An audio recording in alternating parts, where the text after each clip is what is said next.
right, let's give it up for our kids one more time. You guys are awesome.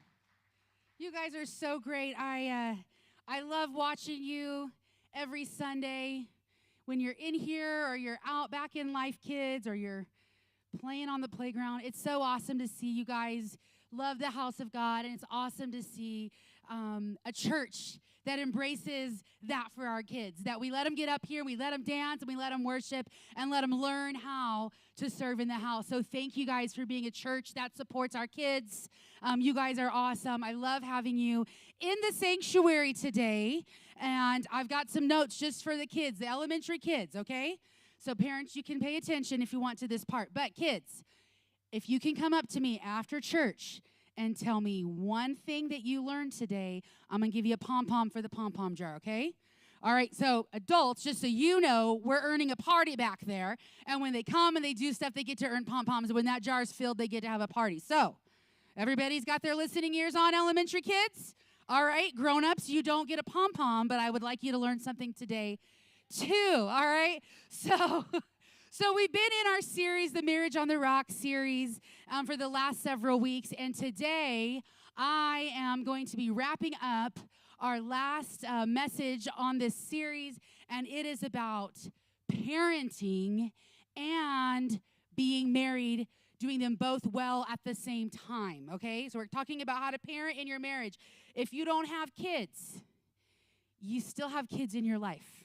Okay, some of this stuff still applies to you. Some of you are teachers. Some of this stuff just works outside of marriage, but specifically for married folks, you want to take some notes on this. And kids, you can kind of take an inventory.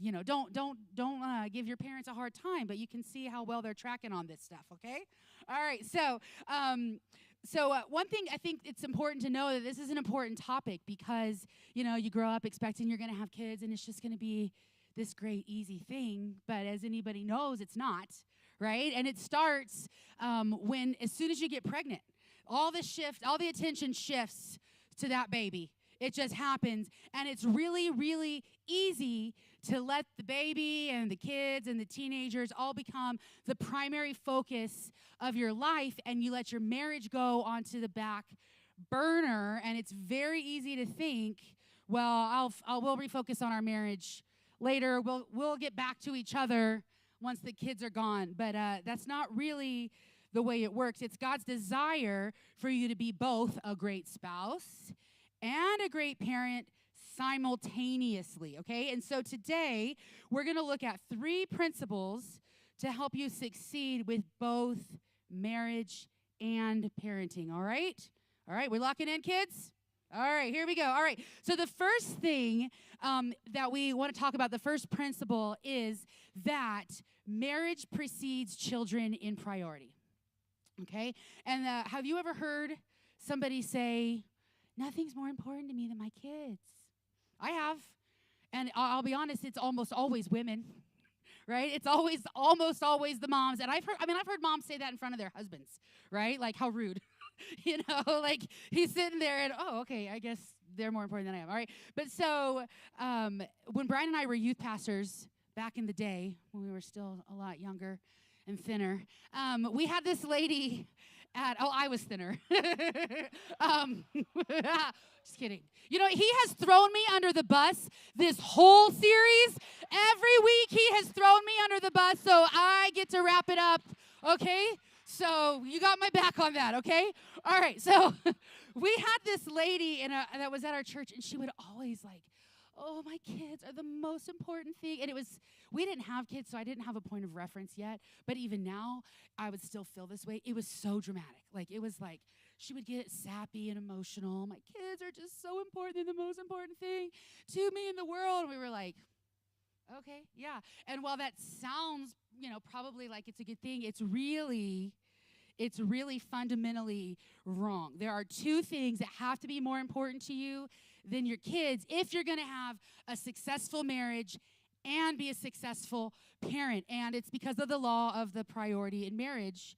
God and your spouse have to come before your kids. Brian talked about this early in the series at week 2, talking about the first law being the law of priority. And in Genesis 2:24, it says, that is why a man leaves his father and mother and is united to his wife, and they become one flesh.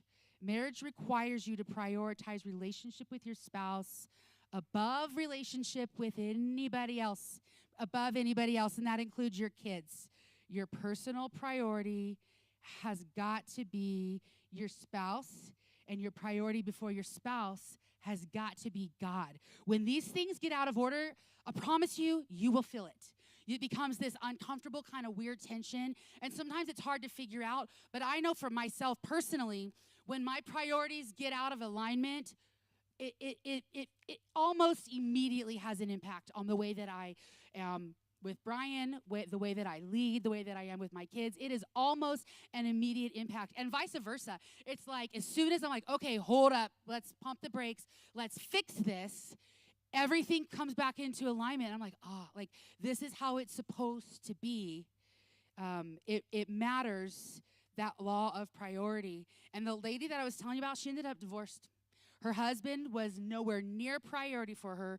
Her marriage suffered for it. And then ultimately her kids, her most important thing to her, also ended up suffering because they had to go through a divorce and deal with that. And so think about it this way. Parenting is temporary.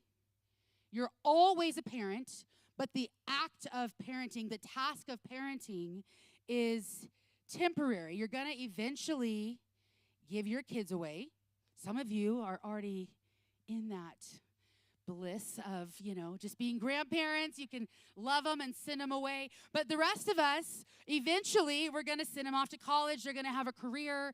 They're going to grow up and get married. And when the active season of parenting is over, your marriage is still there. Parenting is temporary, and marriage is forever. And so in all the ways that our kids grow as they transition in different phases of life, we have to transition with them.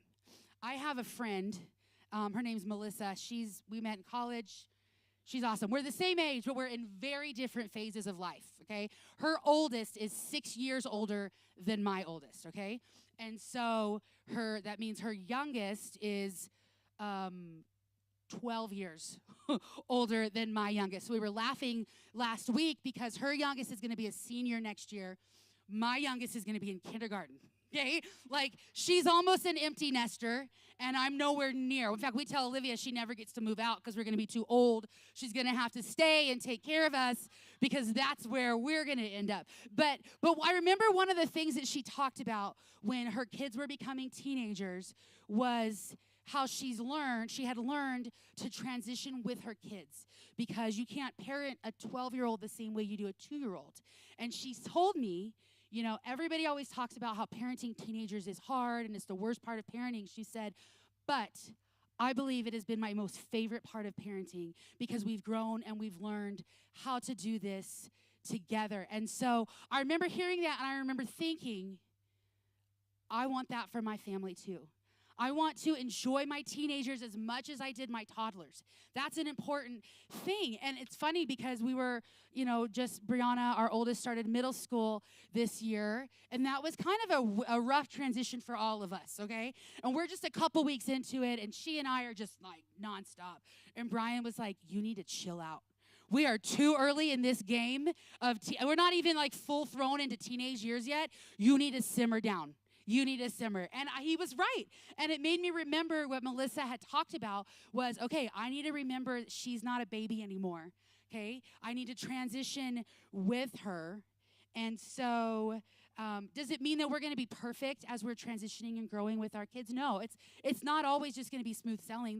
We're going to get on each other's nerves. There's going to be fights. There's going to be issues. But really quick, I want to talk to you about 4 stages of parenting because when I learned about this, it was like, oh, this is awesome, okay? So it's a practical resource for you to hold on to as your kids are transitioning in life. So the first one is called the discipline years, and it is ages 0 through 5, okay? The child's primary need here is control. They're learning who they are. They're learning what the boundaries and the consequences are. And parents, your primary responsibility in this little kid age is consistency. Teaching your children who's in control, what the boundaries are, shaping the foundation for their worldview, Consistent love and discipline is an absolute must during this. It's a very, very crucial phase of development for our kids, okay? And the next one, the second stage, is the training years, which is ages 5 through 12, where your child's primary need is gaining understanding, to understand the why behind the what of your family's values and expectations. And it's hard sometimes to explain why. Who got told because I said so as a kid, right? But a little explanation goes a long way, and explaining to your kids why they can't do this. They get to hear your heart. They get to know that you're trying, because you're not just saying no because you're being mean. They want to know the why behind the what. And parents, your primary role in this phase is shaping their worldview through teaching and training, questions and answering, applying faith and truth to real life situations. It's really where you're growing in relationship with your kid, and you're having honest, age appropriate conversation, right? You're not going to tell the 5-year-old the same thing you're telling the 12-year-old. You're talking on their level, but you're giving them the information that they need so that they can shape their worldview.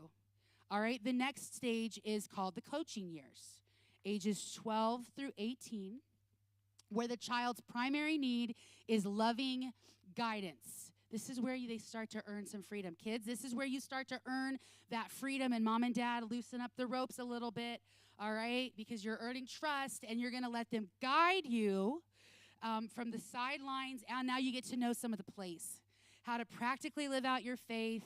And if you do it right in the other seasons, this season is less correction and discipline and more of connection and depth in your relationship, okay? And then for parents, it's practical practice. You've trained them. You're still training, Coaching is not just standing on the sidelines. You're engaged. But now it's time to start nudging them towards the right direction, towards the edge of the nest, refine their training, and make sure that they're ready to fly on their own into the future. Okay? It's more control. It's a little bit, you had more control earlier. Here you're giving a little bit less. And this is where you start to become friends with your kids towards this end part of this phase.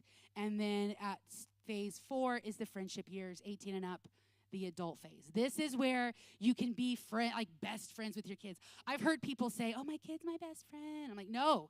When your 8-year-old is not your best friend. You can be their best friend. You can be their best friend, but they can't be your best friend. If you're unloading your stuff on your kid like you do your adult best friend, it's completely inappropriate and out of line. I'm just being really honest right there. So, but this, and it's still, there's a boundary. You don't want to share intimate details about your marriage with your kid, even when they're adult. Nobody wants to hear that. You can still be scarred, right, as an adult. So you're still, at this phase, though, you start to become friends. You get to watch them walk out their life. So in this part is where a kid needs space to be allowed to experience their independence, making their own decision, kind of a hands-off approach from mom and dad, and unless they're still living at your house or they left and they come back, that might change the dynamic. Some of us do that. But they're no longer responsible to you. And parents, your primary responsibility here is going to be support. Help them develop character, help them do responsibility, biblical worldview. Now you get to watch them soar. Now it's the fun part. You get to enjoy watching them do the things that they've been gifted and called to. And you're always going to be there for them. I still need my mom sometimes. I'm like, gosh, I just got to call my mom and, she's going to tell, I know what she's going to tell me, but I'm going to call her anyway. That's where it changes. The dynamic changes. And so we have them, we raise them, and then they leave. And you transition well so that when you're left with just your spouse again, you still have a healthy marriage. That's how God created it all to be. It's how he wanted it to happen. It's the law of priority all over again. Our job is to raise them well, train them up, and release them securely. The best thing we can do for our kids is to show them what a strong relationship looks like. Because I've heard people say, I want my marriage to look the exact opposite of my parents'. We've known people who have said those kinds of things, like, I don't like the relationship my parents had. I want to build something totally different from them. My goal is for my kids to say, I want what my mom and dad have. I want them to see that we like each other. We don't just love each other, but we like each other. We don't just tolerate each other. We enjoy each other. And I want my kids to want that for themselves as well. And having strong relationship with God, strong relationship with our spouse, it helps model what that looks like, and it sets our kids on the road to success if we can do these things well. Think about this statement. The way that we live our lives in front of our kids either empowers them for success or confuses them and gives them something they'll have to overcome later. And if you've been in freedom, we do this. We work on this stuff. Every time we lead a freedom group, I'm like, oh, what are my kids going to have to overcome because of me? You know? And so it's very true. How we live can determine the path that our kids might go later. You cannot forsake your marriage for the sake of your children. I know we've all seen that play out too often. You forsake your marriage for the sake of your kids, and then it sends you into deep despair and agony when they leave. I've seen people, moms and dads, almost just completely lose their identity when their kids grow up, because they've lived so through them. They've made up for the things they didn't have with their kids. They've been so enmeshed in their kids' lives that when their kid leaves, the parent does not know how to function. They don't know their spouse anymore because they've been so obsessed with their kids to an unhealthy level. And then they just spiral out of control. And then their kid is left with this, I can't leave my mom, I can't leave my dad.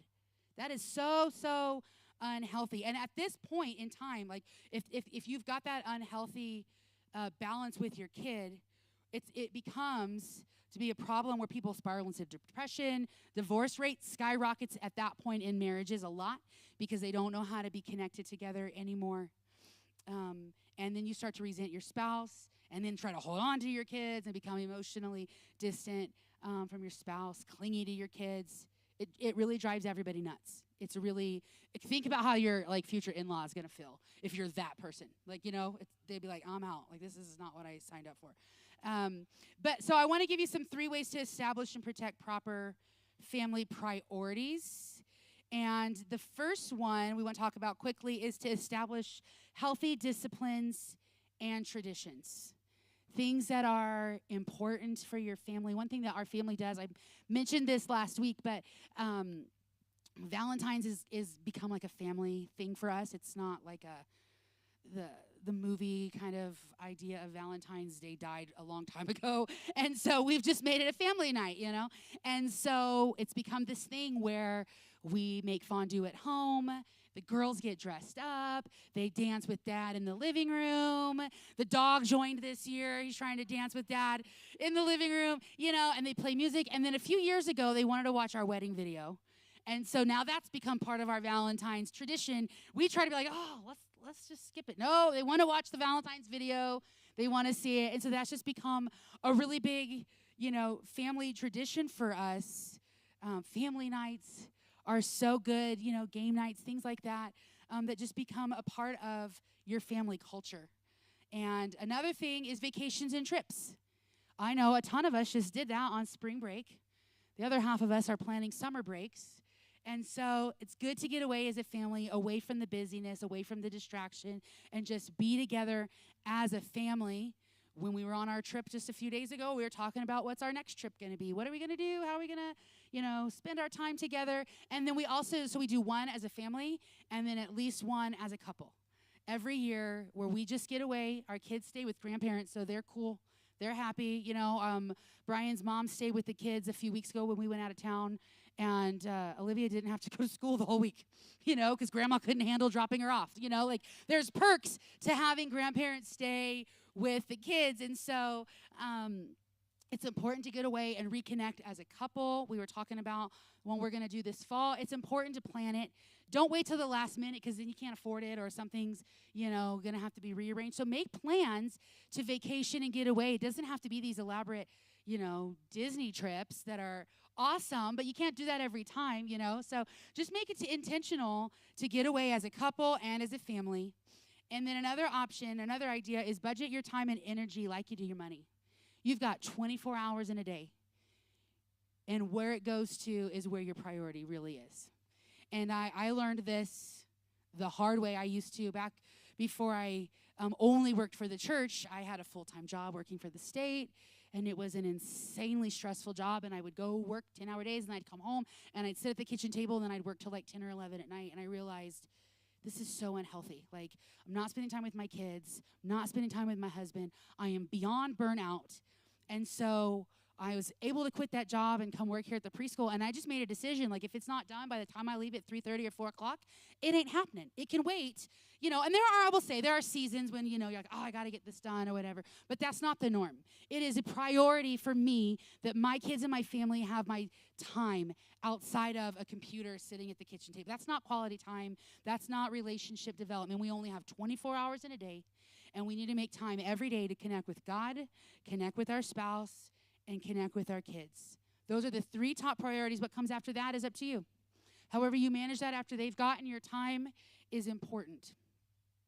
And then the other thing to think about is that you should protect your higher priorities from your lower priorities. It's kind of like what I was just talking about. My kids, my lowest priority was my job. I'm just going to be really honest. I hated that job. It was life, sucking the life out of me, but it became a priority in my time. And my kids felt that. They felt that I was too distracted by a job that didn't matter. My husband definitely felt it by my time being stolen by a job that didn't matter. And so that lower priority took precedent over my family, and I love that I don't have to do that job anymore. Thank you, Life Kids Learning Center. But hey, so make sure that you're protecting the things that are super important with a vengeance. You don't get your time back with your kids. You don't get time back with your spouse. It's like they say, like, on your deathbed, nobody's gonna be saying they wish they had more time at their job. It's that vibe. It's the same thing. Make sure that you have no regrets when it comes time to being with your family. Protect the priority of your marriage. And another important principle, so the second principle I want to talk about is unity. Unity is absolutely essential in marriage.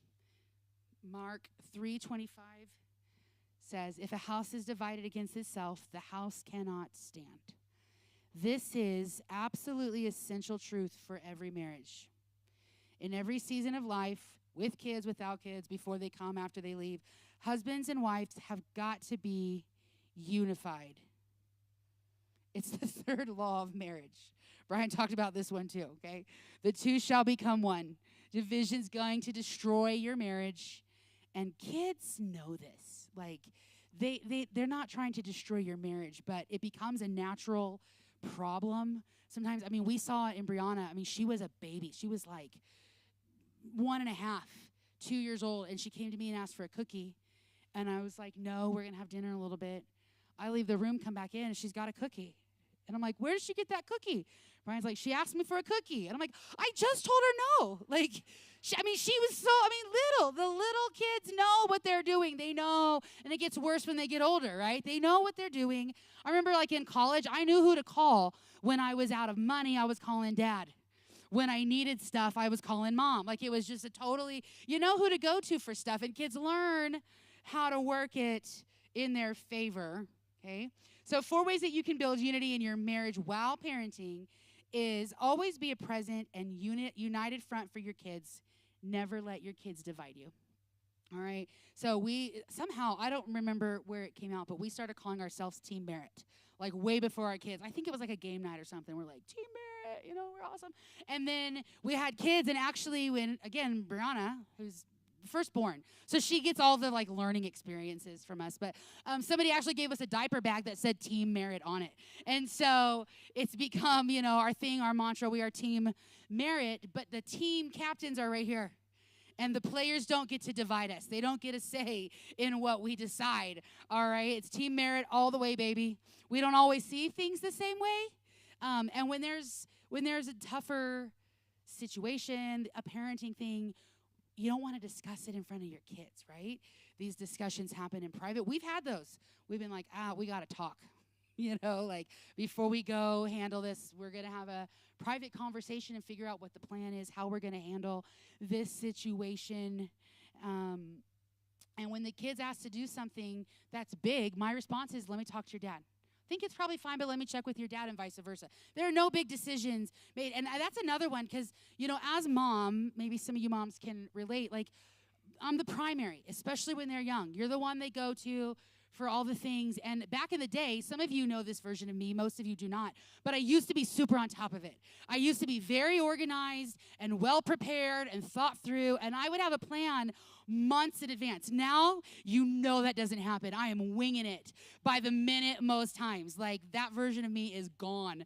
But I used to be prepared, like, months in advance for birthday parties and, things we were going to do. And so I would just kind of do it and decide and be like, oh, by the way, we're doing this. And I remember one day he was like, hey, do I have an opinion on this? And I was like, oh, no, but we'll pretend like you do, But so you have to learn how to make decisions together. We discuss it, and then we agree on it, and that becomes our answer. I will never be like, I don't agree. This is what your dad feels, so we're just going along with it. It is what it is. This is the decision that we have made. Another way to keep unity is to always honor your spouse in front of your children and never allow your children to dishonor your spouse. And that's when attitude comes in from kids. We got to pump that in the brakes real fast. Like, hey, you're not talking about your dad that way, talking about your mom that way. Creating a culture of honor and respect in your home, it begins with what you say. I have to use my words to build up and encourage him in front of my kids and not to tear him down and destroy him. If you dishonor your spouse in front of your kids, it gives them the right to do it too. We're talking about you're living out. You are a living example for the little humans in your house. And when you show dishonor, they think they can do it too. Not just to your spouse, but then it becomes an issue at school or at work. Honor is a very, very important thing to model. It's a very, very important biblical principle to walk by. And you're bringing destructive behavior into your marriage when you bring dishonor. And listen, you're not just doing your kids any favor. It's like we talked about.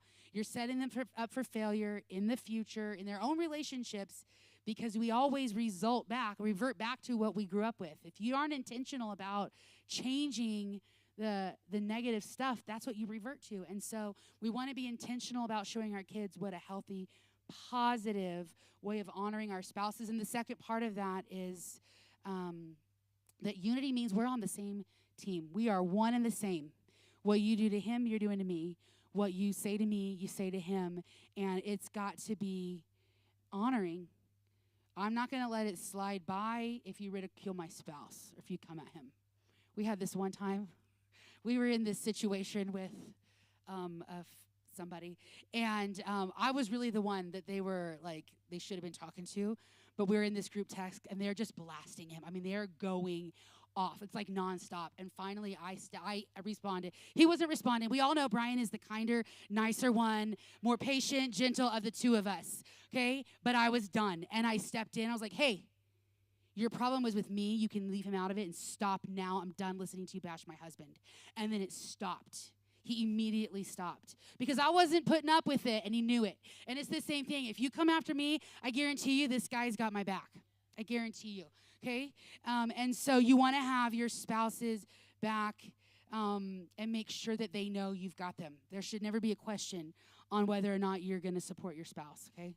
And then never allow significant differences to develop in how you express or show love. How you express love or enforce discipline, okay?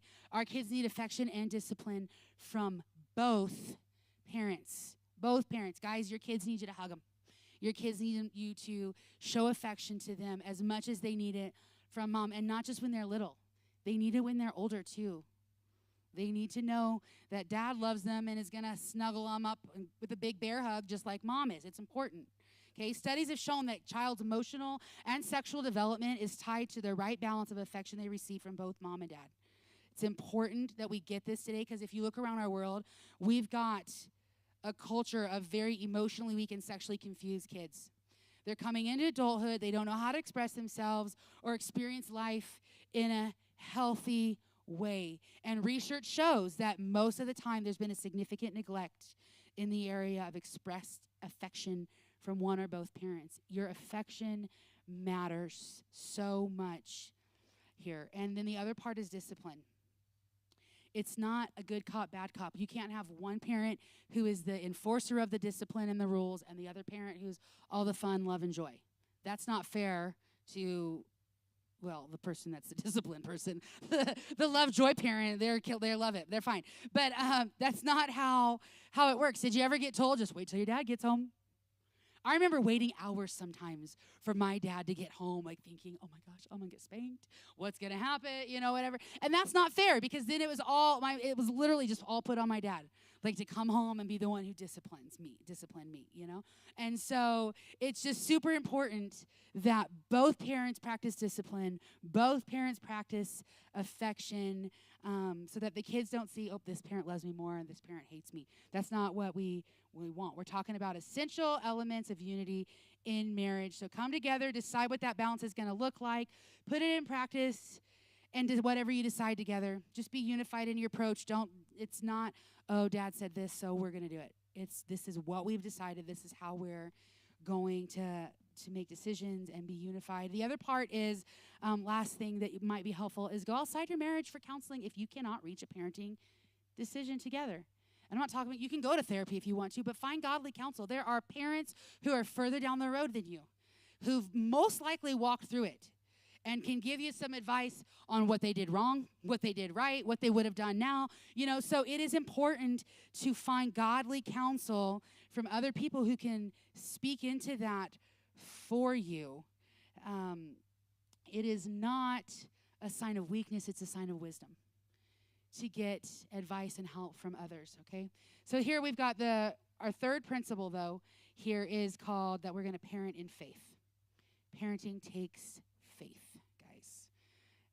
We've got to commit ourselves to being faith-filled in our parenting journey.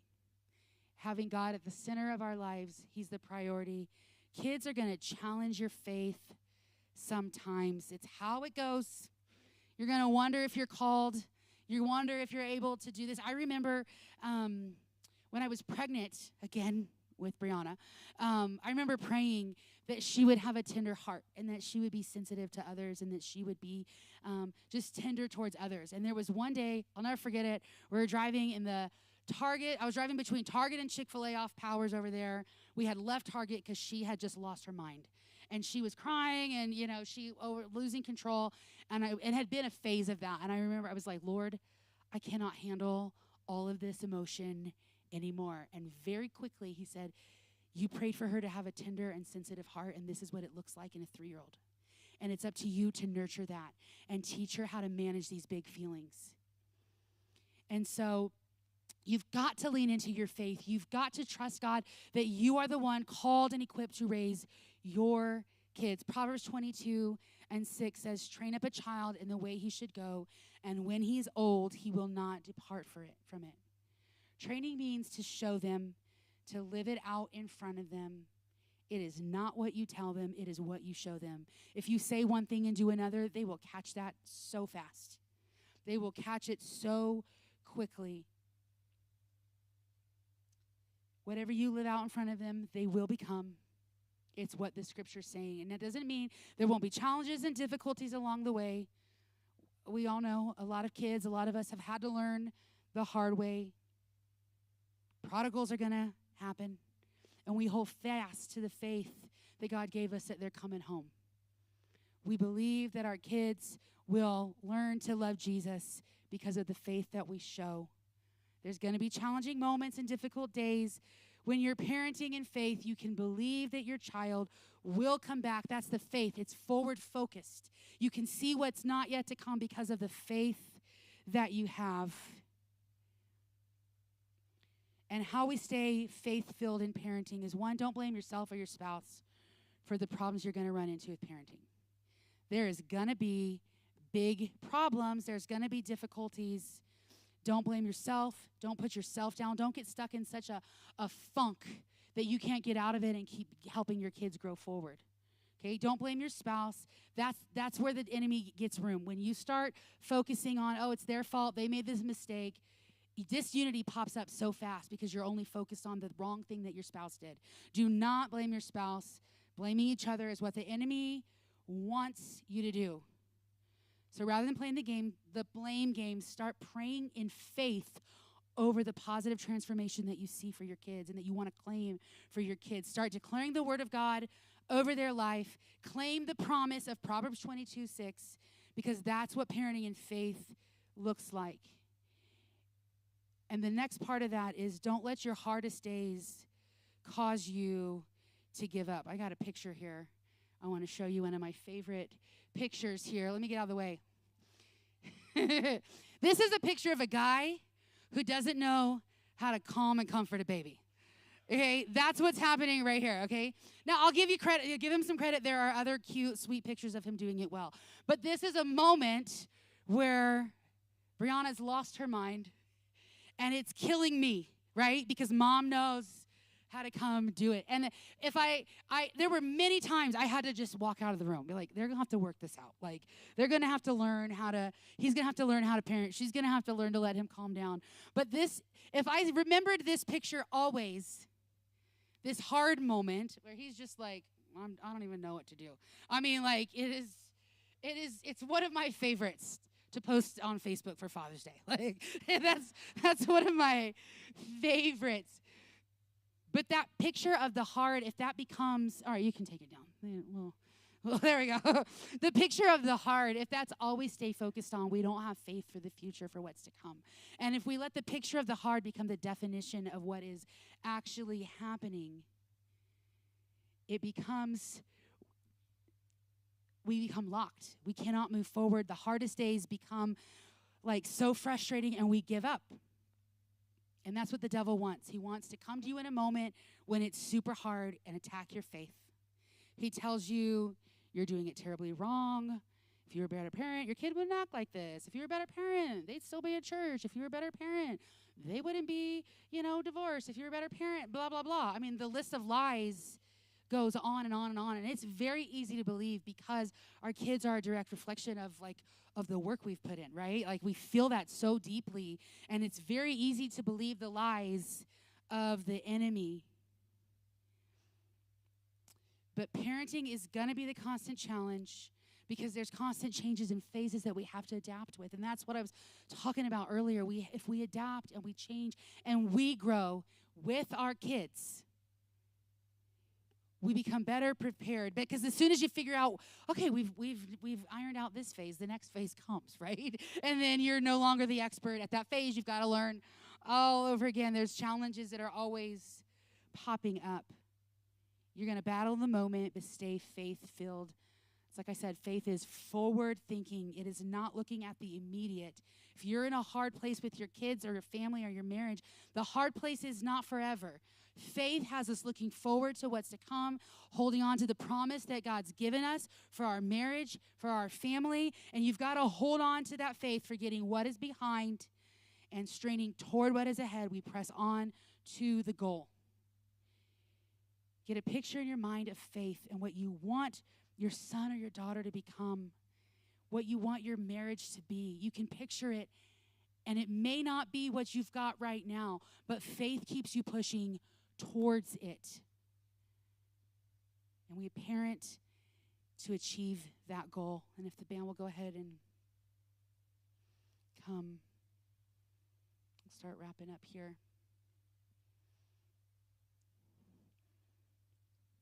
But I think that, when you're expecting that kid for the first time, you have this idea of what it's going to be. Like, you might know, they cry a lot, or what, you got to change diapers, but you don't really, when it's just this idea, this dream, when you have no experience, you don't really know what you're dreaming up. And then reality comes in, and you're tired, and you're burnout, and your time is being split. And the devil will do whatever he can to rob you of the joy of parenting. You can find yourself really frustrated with your kids really easy if you let the devil get in your head and keep you focusing on the hard stuff or the negative stuff or the goals unachieved. And the same thing will happen with your marriage. The devil does not want you happy. He does not want you in a successful, godly marriage. And we have to be so intentional about capturing every thought, every lie that the enemy spills to us about what our marriage can be, what our kids can be. He will try to steal the promise that God spoke over your kids so quick. But we walk in faith, holding on to what we know God spoke, what we know God's intention for our family's design is. Despite what we see, faith keeps us holding on to that because we know that we serve a good God who cannot lie, who cannot fail. And so as the band leads us in this song, I think it's a perfect song to wrap this up because in every aspect of our marriages, in every aspect of parenting, we just need Jesus. We need Jesus every day. In everything that we do, He's that priority number one. Then your spouse, then your kids. And so I want us to stand and worship. And whatever you need, whatever you're dealing with, if you need wisdom on how to parent your kids, on how to handle a situation, how to parent them well, how to lead them, how to model what godly marriage and relationship looks like, take this time and focus on Jesus.